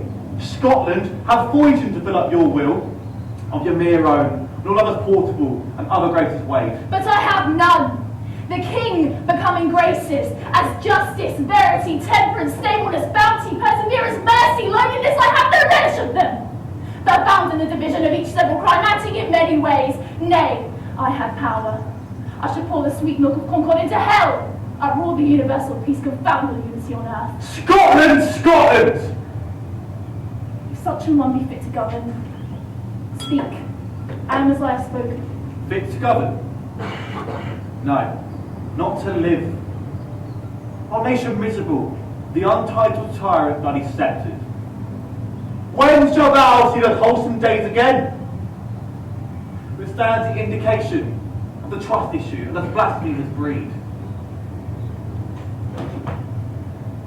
My royal father was most a sainted king, and the queen that bore thee, often up on her knees and her feet, died every day that she lived. Fare thee well. These evils have repented upon thyself, and have banished me from Scotland. Of thy hope, thy breath ended. Macduff, this noble passion, child of integrity, hath from my soul, wiped the black scruples, reconciled my thoughts to thy good truth and honour. Devilish Macbeth has sought to win me into his power, and modest wisdom plucks me from over-credulous taste. The God above, deal between thee and me. For here I put myself to thy direction, and speak mine own detraction. But here abjure the taints and blames laid upon myself for strangers to my nature. What I am truly is thine and my poor country's to command whither indeed. Before thy here approach great England with 10,000 warlike men, already at a point of setting forth. Now all together. Why are you silent? Such welcome, and unwelcome at once. It's hard to reconcile. See, who comes here? My countryman. Yes, I know him not. My ever gentle cousin. Welcome hither. I know him now. Good God, time to move the means that may be strangers. Cousins, amen. Stand Scotland where it did. Alas, poor country, almost afraid to know itself. It cannot be called our mother, but our grave, where nothing is known but who knows nothing, where sighs and shrieks and groans that rend the air are made, not marked, where violent sorrow seems a modern ecstasy, and good men die before the flowers in their caps expire, dying or ere they sicken. Relation. Too nice and yet seem too true. What's the newest grief? That of an hour's age doth hiss the speaker. How goes my children? Why, well. And my wife too. Well too. As a tiring or battered at their peace. No, they were well at peace when I did leave them. Be not surmised of your speech, how goes it? When I came hither to transport the tidings which I have heavily borne, there ran a rumour that many worthy fellows had seen the tyrant's power of footmen and now gaining arms. Now is the time for help. Your eye in Scotland will create soldiers, make our women fight to doff their dire distresses. Be it their comfort, we are coming thither. Gracious England have lent us 10,000 men, an older and better soldier, none than Christendom gives out. Would I could answer with the like, but I have words that should not be howled out in the desert air, and hearing should not latch them. What concern they?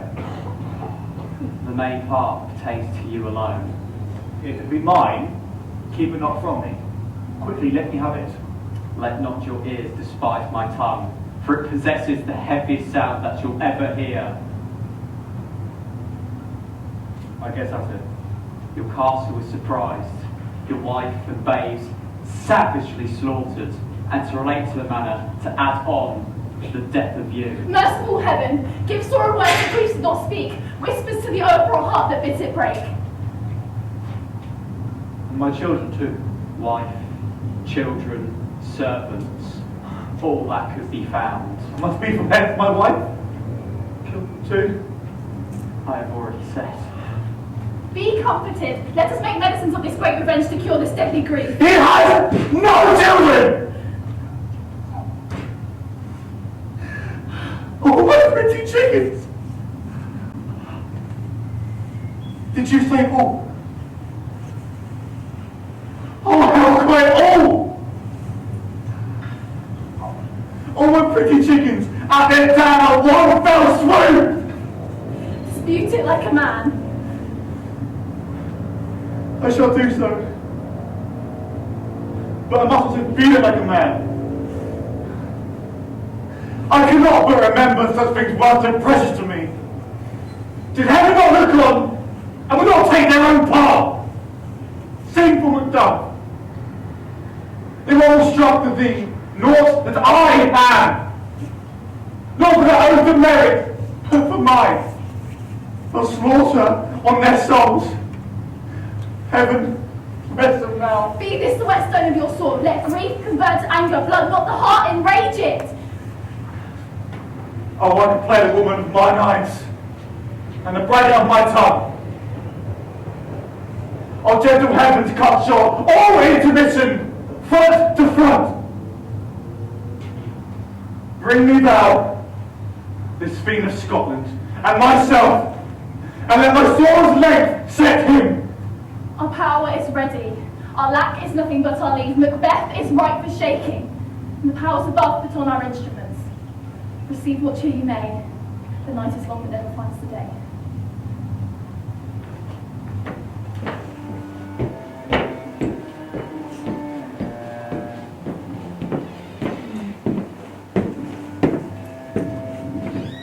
I have for 2 nights watch with you and yet can perceive no truth in your revolt.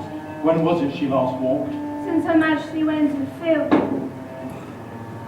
I've seen her rise from her bed, throw upon her nightgown, unlock her closet, take forth paper, fold it, write upon it, read it, and afterwards seal it, and again return to bed. yet all while in the most fast asleep.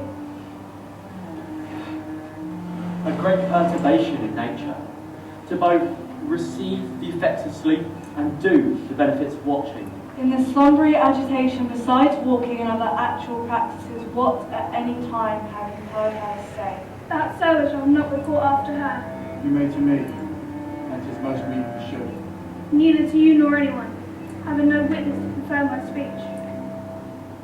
Lo, you, this is her very guise, and upon my life fast asleep.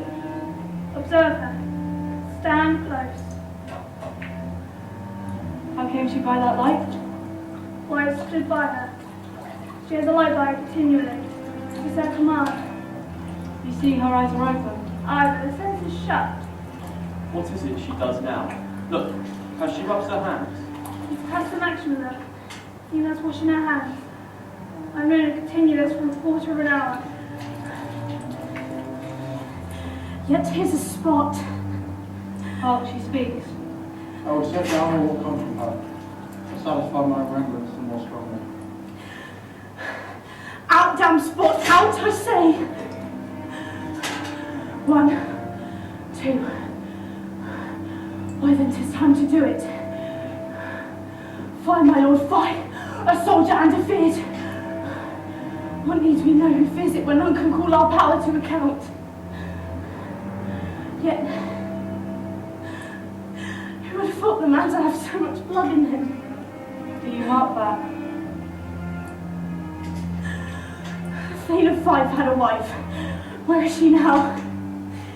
No more of that, my lord, no more! You mock with all your starting!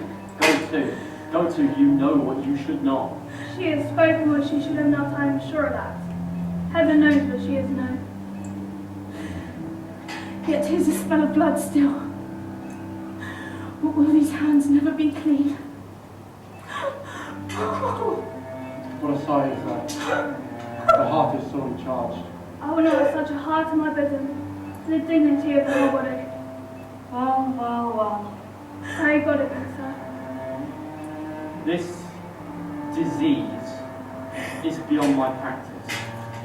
Though I have known those that have walked from their slumber who have died holily in their beds. Wash your hands. Get on your nightgown.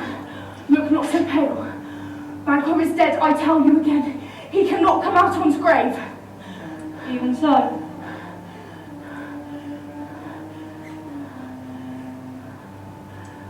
There's a sound of knocking still.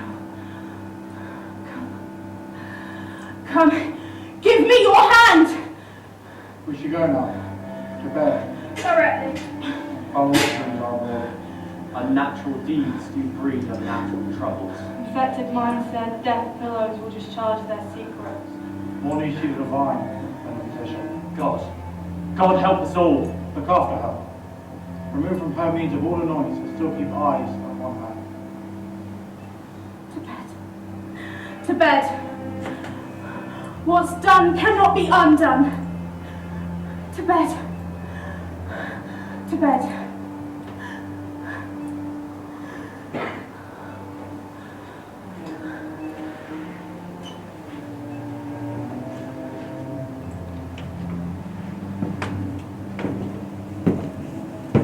The English power is near.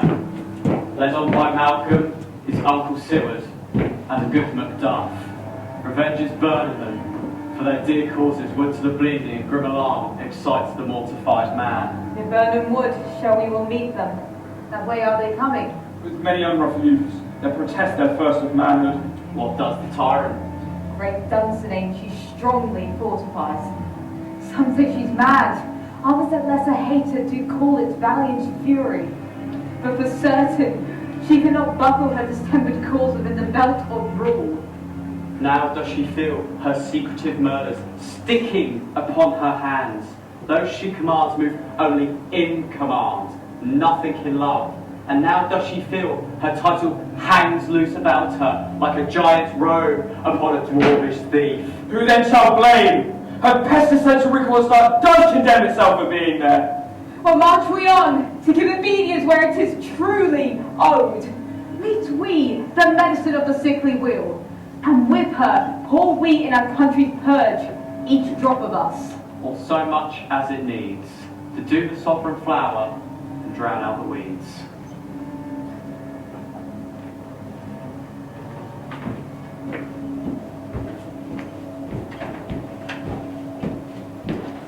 Bring me no more reports. Let them fly all. Till Burnham would remove to Dunsinane, I cannot taint with fear. What with Malcolm? Was she not born of woman? The spirits that know all mortal consequences have pronounced me thus. Fear not, Macbeth. No man that's born of woman shall ever have power upon thee. Then fly, false thanes, and mingle with the English epicures. The mind I sway by, and the heart I bear, shall never sag with doubt nor shake with fear. The devil damn thee black, thou cream-faced loon. Where gotst thou that goose though? There's 10,000. Geese! Villain! Soldiers, sir.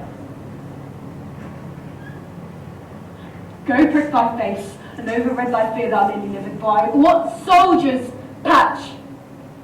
Death of thy soul! Those linen cheeks of thine, a counselors for fear. What soldiers, Wayface? The English force, sir, please you. Take thy face hence. Lennox! I am sick at heart when I behold. Lennox, I say! This push will cheer me ever or deceive me now. I have lived long enough. My way of life has fallen into the sere, the yellow leaf, and that which should accompany old age, as honour, love, obedience, troops of friends I must not look to have, but in their stead, curses, not loud but deep, mouth honour, breath which the poor heart would fain deny and dare not. Lennox! What is your gracious pleasure? What news more? All is confirmed, which was reported. I will fight till from my bones my flesh be hacked. Give me mine armour. 'Tis not needed. Oh, put it on! Send out war horses. Scare the country round, hand those that talk of fear. Go, get me mine armour. How does your patient, doctor? Not so sick, my lord. The thick and fancies keep her from our rest. Cure her of that. Canst thou not minister to a mind diseased? Pluck from the memory a rooted sorrow. Raise out the written troubles of the brain, and with some sweet, oblivious antidote cancel and tear to pieces that great bond which keeps me pale. Knowing the patient must minister to herself. Throw physic to the dogs, I'll none of it. Come, put mine armour on! Give me my staff! Doctor, the thanes fly from me. Come, sir, dispatch. If thou couldst, doctor, cast the water of my land, find her disease, and purge it to a sound and pristine health, I would applaud thee to the very echo that should applaud again. Pull it off, I say! What rhubarb, thyme, or what purgative drug would scour these English hens? Hearest thou of them? Yes, my good lord. Your royal preparation makes us hear something. Bring it after me. I will not be afraid of death and bane till Bernard Forest do come to Dunsinane. Were I from Dunsinane away and clear, profit again could hardly draw me here.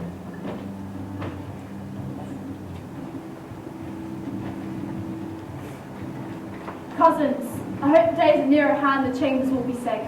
We doubted nothing. But what is this before us? The wood of Burnham. Hereby shall we shadow the numbers of our host, and make discovery and report of us. The Compton tyrant keeps still at Dunsinane, and will endure our settling down before it. 'Tis his main hope, where there is advantage to be given, both more or less have given in the revolt, the non-serving but constrained things whose hearts are absent too.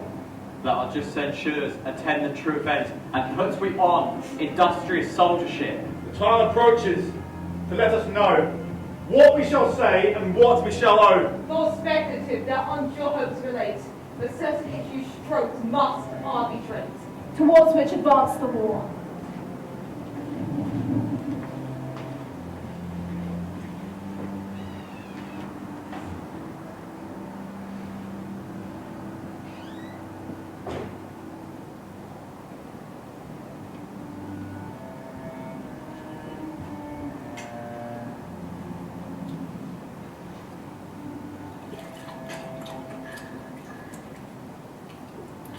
Yet here's a spot.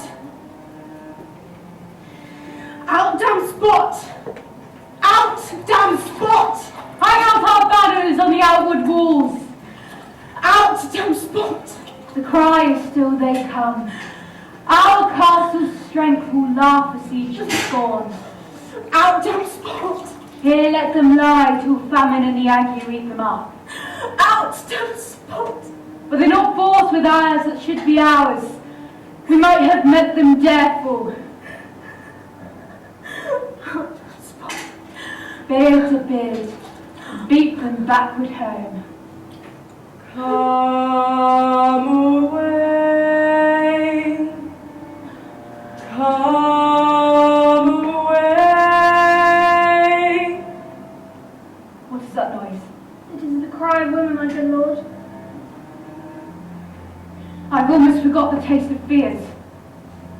The times have been my senses would have called to hear a night shriek, and my fellow fair would have the dismal treaties rouse and stir as life were in. I have supped full with horrors. Direness, familiar to my slaughterous thoughts, cannot once start me. I come, I come.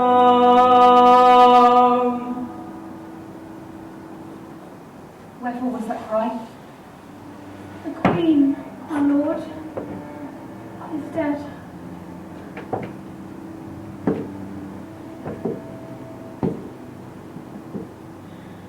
She should have died hereafter. There would have been a time for such a word.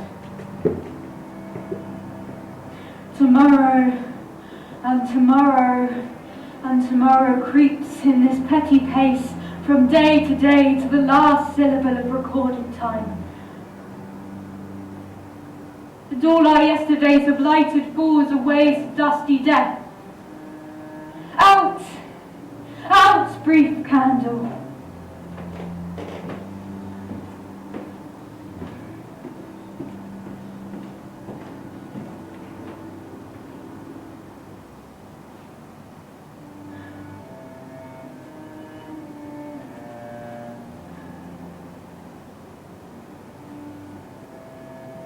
Life's but a walking shadow, a poor play who struts and frets his hour upon the stage and then is heard no more. It is a tale told by an idiot, full of sound and fury, signifying nothing.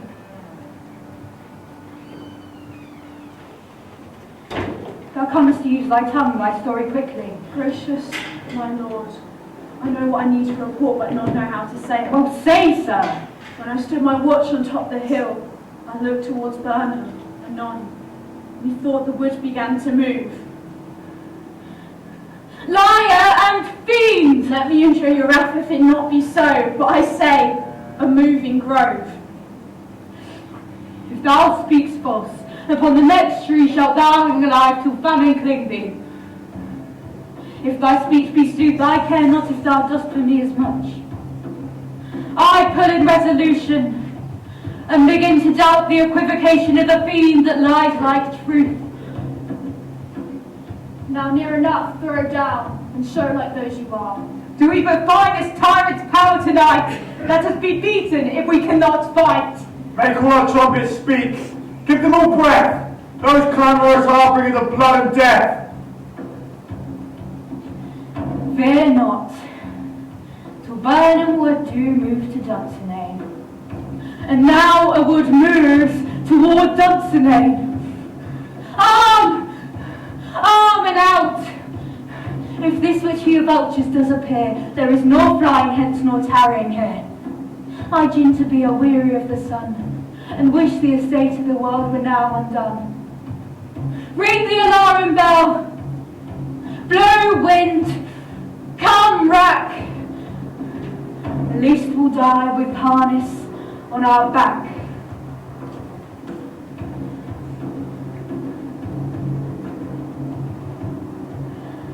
They've tied me to a stake. I cannot fly, but bear-like, I must fight the course. What is thy name? I'll be afraid to hear it. No, thou hast a name that is in hell. My name's Macbeth. The devil himself could not pronounce a title more hateful. Now wait of noises! Time and show thy face! Thou shalt be slain with no stroke of mine! My wife and children's ghosts haunt me still. I cannot strike the wretched curds to bear their own star, even our Macbeth. Let me find him, fortune the more I beg not. This way, my lord. The castle gently rendered. The thanes do bravely in the war, and the tyrants' people do fight on both sides. The day itself always professes yours, and little is to do. We have met with foes that strike beside us. Enter, sir, the castle. Why should I play the Roman fool and die on mine own sword? For I see lives the gashes do better upon them. Turn, how turn!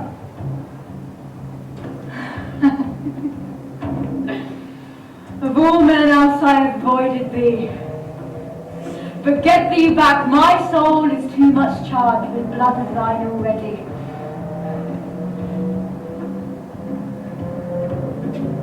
I have no words. My voice is my soul.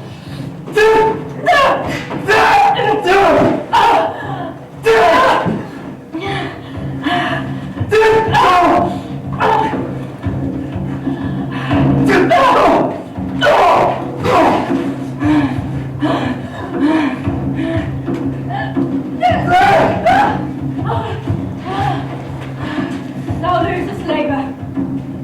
As easy mayst thou be entrenched your daring presses make me bleed. Let fall thy keen blames on vulnerable crests. I bear a charmed life, which must not yield to one of woman born. Spare thy charm, and let the angel who do us serve. Tell thee, Macduff, was from his mother's womb, untimely rest!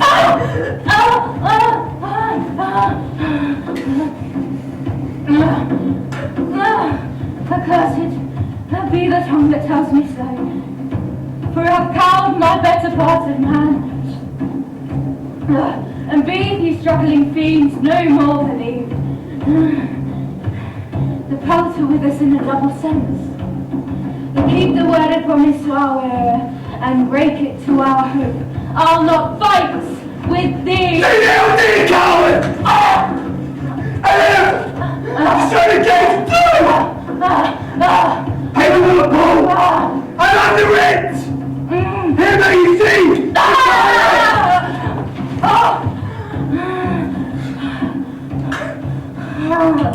I will not yield to kiss the ground before young Malcolm's feet, and to be baited with the rabble's curse. Lay on, Macduff, and down be him that first cries, hold! Enough!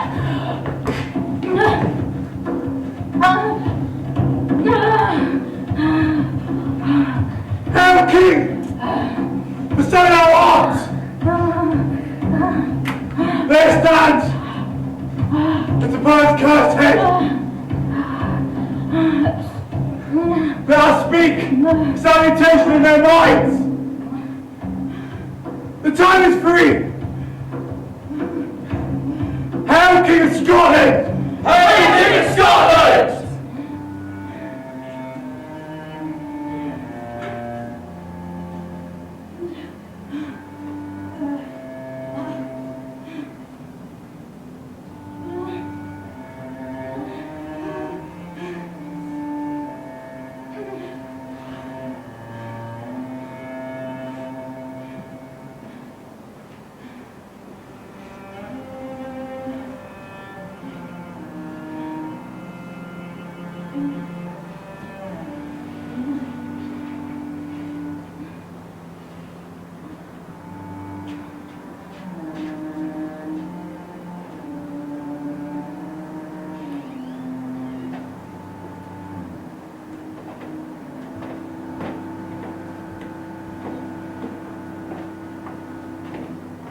We shall not spend a large expense of time before we reckon with your several loves and make us even with you. My thanes, kingsmen, and those who are not yet. And when evil else calls upon us, by the grace of grace, we shall perform in measure, time, and place. So thanks to all, at once, and each one, that we invite to see us crownless go.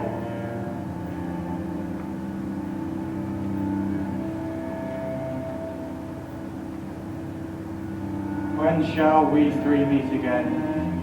In thunder, lightning, or in rain?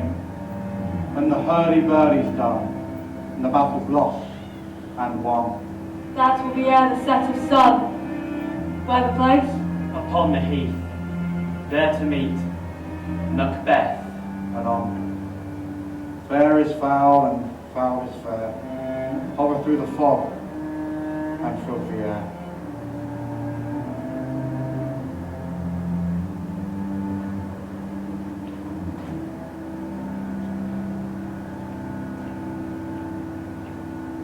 Anon.